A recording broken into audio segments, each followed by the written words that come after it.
Salisu ne ya zo. Ok, za ka iya shigowa. Bismillah, za ka iya zama. Ok, ba matsala, na gode.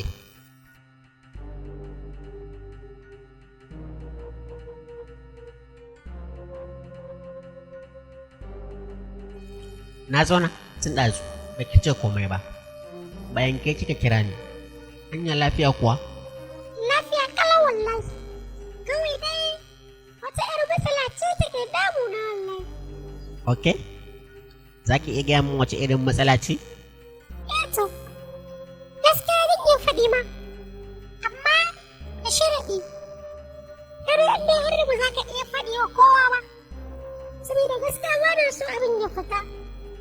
Sannan in dai har ka da alƙawarin ba za ka iya faɗi wa kowa ba, to zan faɗi ma, kuma sannan za ka samu dukiya mai yawa da gare ni. Don haka, idan ka amince, to zan faɗi ma. Haba aiki ma kin san bani da wata matsala. Kawai ki faɗi.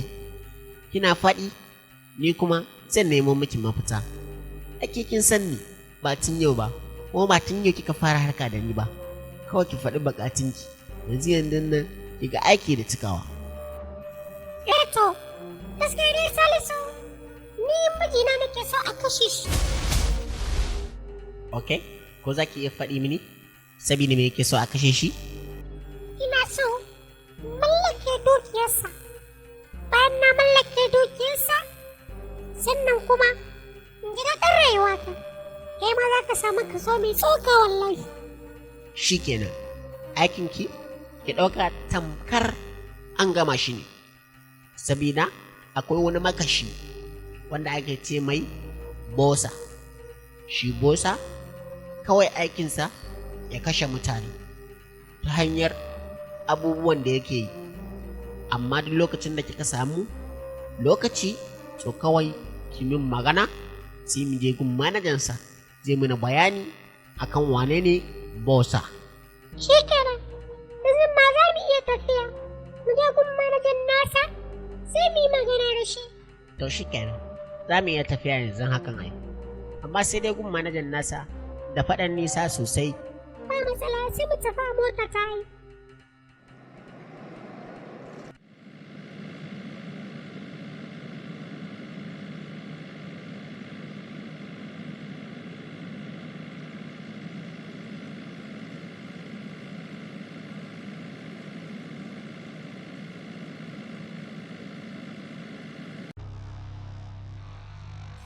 Barkanka da wannan lokaci manajan bosa. Yawa, barka dai, me kawo ku nan?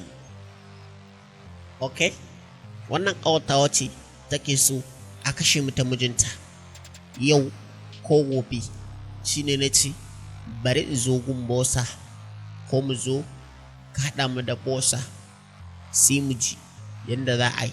Dan na san bosa cika aiki ne shi. Idan da yiwuwa ka haɗa mu da shi sai ta mai bayani. Ba zai yiwu haɗa ku da bosa ba, sai dai ku haɗu da ni, ku faɗi buƙatu, a faɗa muku kuɗin da za ku biya, sai in je in samu bosa, nan take zai cika muku aikinku. Kisa, ke za ki iya muna bayani, kai ka gaya mata ta yi muna bayani dalla-dalla, sai a cika muku aikinku. To ke kin ji abin da manaja ya ce, sai ki faɗi abin da za a miki na kashe miki mijinki. Nan take sai je samu bosa ya kashe miki mijinki. Kin ga matsalarki ta kau, ko ba haka ba? To shi kenan manajan bosa, hakan ma ya min daidai sosai.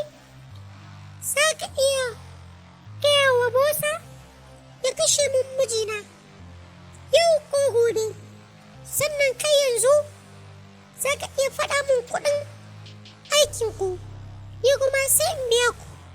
Amma gaskiya ban taho da kashi ba, sai dai muku transfer. Ok, kuɗin aikinmu miliyan 10 ne, nawa miliyan 3, na bosa miliyan 7. Don haka sai ki turo, ni kuma zan je in samu bosa sai in gaya masa zan karanta wa bosa duk yadda muka yi da ki. Gobe za ki ga an cika maki aiki. Ki ne ki je gida ki baccin ki. Gobe za ki ga cika aiki. To shi kenan, ba matsala. Zan yi shi numbarka a wajen abokina. Idan na je gida, sai in matarin su faɗin, saboda yanzu ban taho da waya ba. Sai an jima, na gode.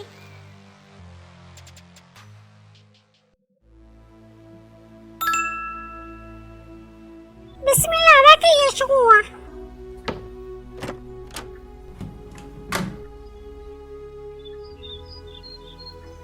Na ga kai shigo baka zauna ba, wani ne ya ɓata ma rai ne? Na dawo, amma yana cikin ɓacin rai, saboda wani ya ɓata min rai, amma ban san yadda zan yi da shi ba.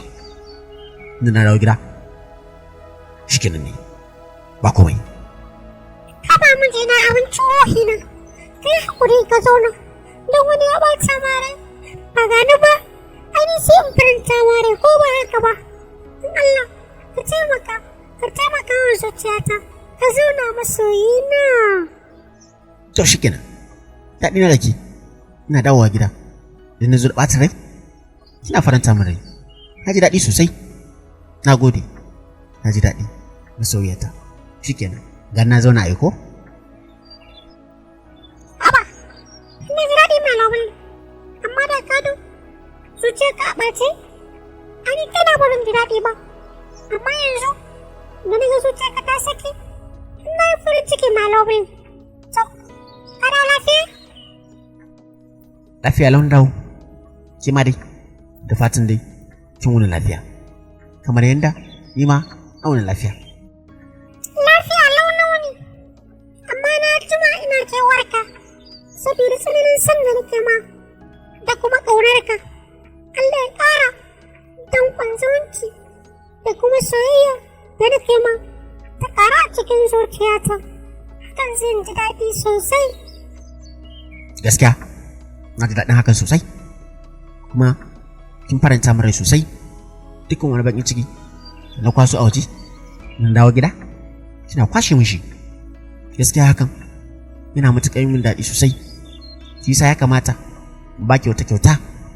Yanzu ki faɗi duk abin da kike so. Yanzu nan sai in baki shi.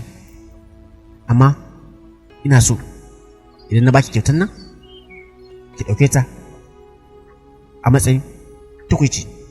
Haba mijina, kada ka wani damu.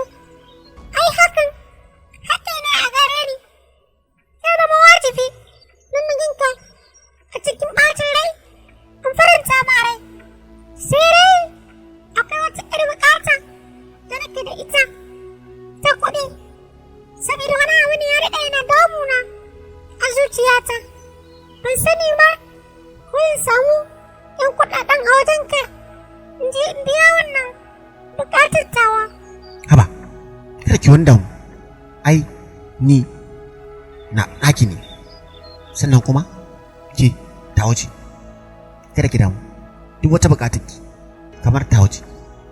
Ki faɗi ko nawa ne kike so zan baki. Ko da kuwa dukiyata za ta ƙare. Haba, ba wani kuɗi ne masu yawa ba. Kawai miliyan 20 nake so. Zan ɗan kashe wata damuwata da shi. Na gode masoyina. To shikenan, kada ki wanda mu. An jima zan tura miki miliyan 20. Mun ƙara miki da miliyan 10. Sake bukatunki da miliyan 20 ɗin. Miliyan 10 kyauta na baki, ki batta saboda bukatun gaba. Ai, ke masoyiyata ce, kuma ina son ki sosai. To ta bukata take tun ya biya miki. Barka dai, bosa. Yawa, barka dai. Ya kamata ka faɗi bukatunka sai ya ji a wata mayar shi, sannan ka biya kuɗin aiki. Bosa, ba wai bukatu na bane ba. Bukatar wata mata ce, tana so a kashe mata mijinta. shine na ce bari in zo in sanar da kai mun gida ita ta biya kuɗi kawai aiki take so ai mata ta turo mini kuɗin da hoton mijin nata da kuma inda za a je a kashe shi. To shikenan aikin ka ɗauka tamkar an gama shi ne, saboda kai kasan hali na yi a cikin daren nan za a yi zuwa gobe sai dai aka gawa, don haka ka ji ka sha kurminka kai bacci kawai dai ka turo mu kudin aiki na ba matsala, an gama da wannan shafin sai kuma wani lokaci. To bosa ai na san kai cika aiki ne kai ba ka da matsala, don haka zan turo ma kuɗinka kawai a cika musu aikinsu.